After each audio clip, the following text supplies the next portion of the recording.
Alright, in this lesson, let's continue to learn about the query optimization process.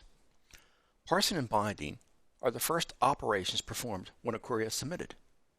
Parsing makes sure the transact SQL query has a valid syntax and translates the SQL query into an initial tree representation, specifically a tree of logical operators representing the high-level steps required to execute that query. Binding is mostly concerned with name resolution. During the binding operation, SQL Server makes sure that all the objects do exist and associates every table and every column on the parse tree with their corresponding object in the system catalog.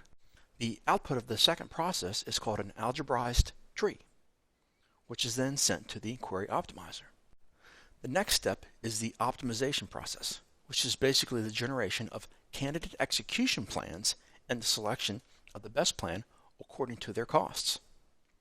In essence, query optimization is a process of mapping the logical query operations expressed in the original tree representation to physical operations, which can be carried out by the execution engine.